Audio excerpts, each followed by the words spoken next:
I always have instrument students fly their first approaches in visual conditions so that they can see how the displays in the cockpit correspond to the view outside.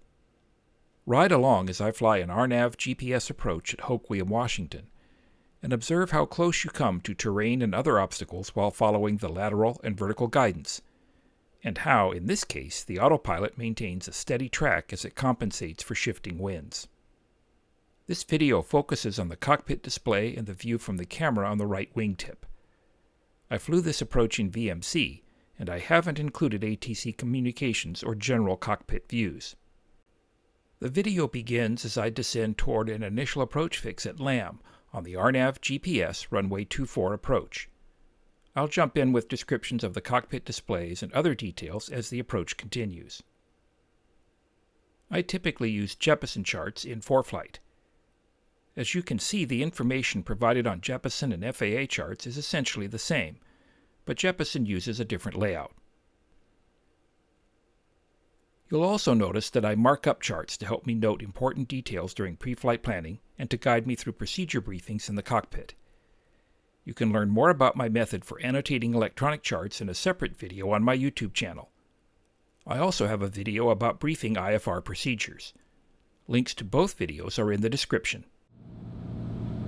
As the video begins, I'm joining the final approach course at LAM, 11.8 nautical miles from the runway threshold. The VNAV feature of the autopilot has smoothly descended the airplane to 2,900 feet, and after crossing LAM, it will continue the descent to the next crossing altitude, 2,100 feet, at the final approach fix, Netty.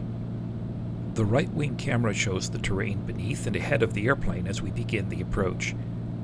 The airport is in the far distance, near the bay that opens to the Pacific Ocean. Note the low stratus layer that is encroaching inland along the coast. Now I'm approaching the final approach fix, 5.5 miles from the threshold. The glide path marker on the vertical scale just left of the altitude tape is about to change from a gray diamond preview to the magenta diamond that indicates that the LPV glide path is active. The autopilot automatically switches from VNAV mode to capture the glide path and follow it down to the decision altitude, 226 feet. Note the outside view. At this point, I'm about 1,600 feet above ground level, with more terrain ahead as the airplane descends. Continuing the descent on the glide path, I'm approaching Fodal, a fix 2.3 miles from the runway. Outside, you can see the town and a hill ahead and just right of the final approach course. This view is a good reminder of why it's important to stay on the final approach course centerline and remain at or above the glide path.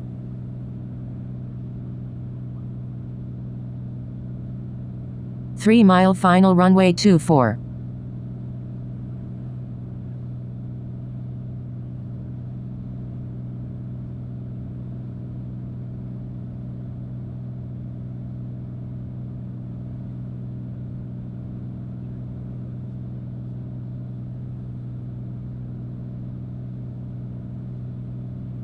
At Fodal, I'm about 600 feet above the ground, continuing a steady descent to the decision altitude of 226 feet, just 1/2 mile from the runway.